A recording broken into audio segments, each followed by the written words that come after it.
In our last lesson together, lesson 9, we talked about the small shop revival, about bringing more originality and locality back to our communities.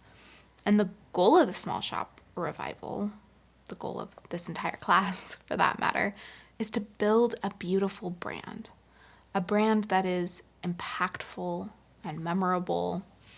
You take the time and the care to build it now, and years from now, you're no longer chasing sales. Your brand is providing lead generation for you, and you serve your people and do the work. And that's the place that introduces balance. Because there is this piece of business building that's not being talked about enough. How is your work a sustainable part of your life?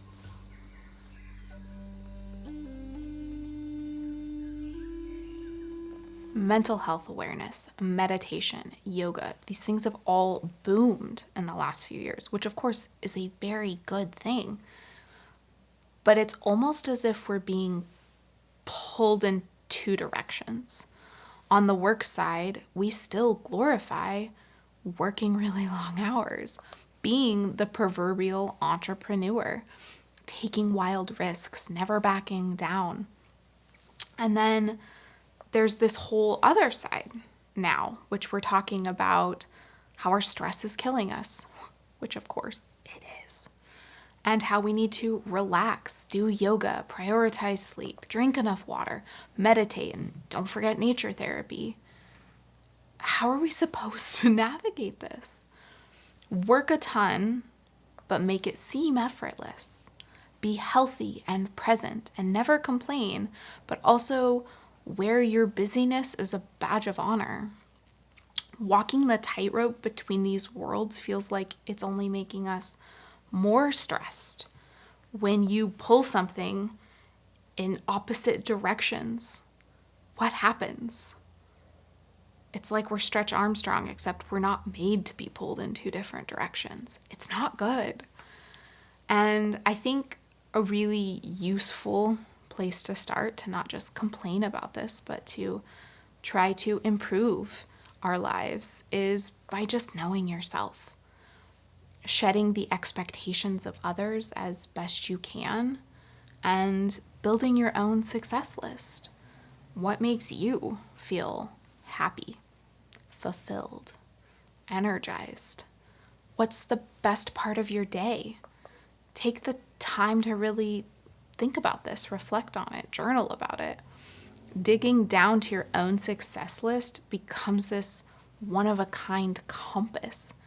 It always points you back to your true north. And taking the time to do this also means that you're working toward what you really want. You're not just spending months and years in a blur of sameness. And it might not happen right away, but you're building a life that's your own, not just the one that was prescribed for you. And our work is an important piece of our life, our labor, how we spend our time and our energy. Doing that on things that matter to us, that's a big piece of how we feel engaged in our lives. So the answer then can't be not to work at all, although I can't really blame people for thinking that the rat race is synonymous with all work. But the rat race, it's defined by its meaninglessness. It's pretending to care about things we don't. It's feeling like if our jobs disappeared, nothing would change. We're not impacting the world. We're just a part of the noise that's drowning our collective days.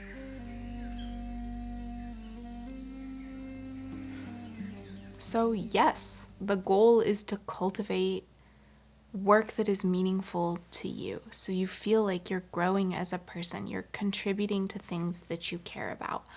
But it doesn't end there. The aim is to not just build a beautiful brand, but a beautiful life, do good work, feel good about it, feel good about what you put into the world, and then just enjoy your days. Achievement in the business world is largely focused on what you can buy and attain. Anything from giant houses to public adoration. But there isn't much time spent asking whether you like your days, whether you're enjoying the journey, whether you're enjoying existing. And there's probably a reason for that. For those of us that have in the past invested lots of time and energy in chasing what we thought we wanted, did you enjoy that process? Did you relish your days when you were doing that? And I think generally speaking, unhappy people are better spenders, they're better consumers. If we can be convinced of our dissatisfaction, we're more likely to try and work our way out or buy our way out. It gives us just enough to stay in it, to not rock the boat. But I have a fundamental objection to putting off our lives. Yes, be willing to build things over time. In fact, the desire for expediency has led so many people astray, but don't sacrifice the living in the meantime. Don't sacrifice living and enjoying your days while you're building something. Be proud of your work, but always see it in the context of a whole life. How you spend your days is your legacy. How are you cultivating a beautiful life with as much care and attention as you give to your business? And in the end, I think that each will enrich the other. A beautiful brand can bring you monetary health. It can bring meaningful work to your days. And when you have that, you can go into your beautiful life. And that beautiful life can give you joy and purpose and a sense of being fully present. And in this way, your brand fuels your life, and then your life fuels your brand. It's circular and continuous. The goal is not to get rich and get out. The goal is to find satisfaction and contentment in the process, in the journey. And it's not about perfection. It's pretty easy to put off life until things are perfect or more perfect. But beauty isn't predicated on perfection. It's more of this wabi-sabi approach to working and to living. An embrace of how perfectly imperfect working and living can be. An understanding and an acceptance of the fleeting nature of life. Because nothing is permanent. And when we can let go of the desire for certainty and perfection and changelessness, we slowly start to learn to see the beauty in the impermanence. There is beauty all around us all the time. From the way the light comes in the window to the sounds of the birds and the color of the sky and a very particular cotton candy pink of the sunset. Living itself can become an art form. Being present, seeing things as they really are, and making things better where we can.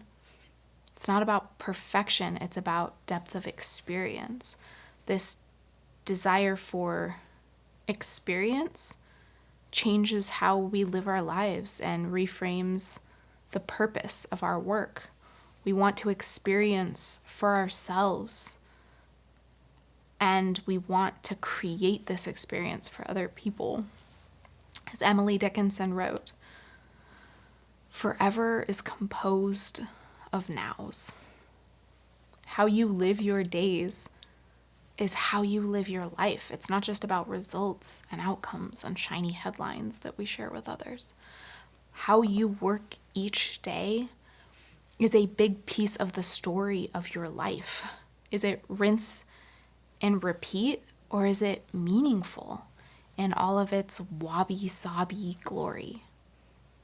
We're here to cultivate more of the latter, more perfectly imperfect days, a holistic work wellness.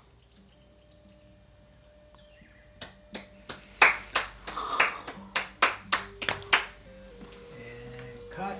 Wrap.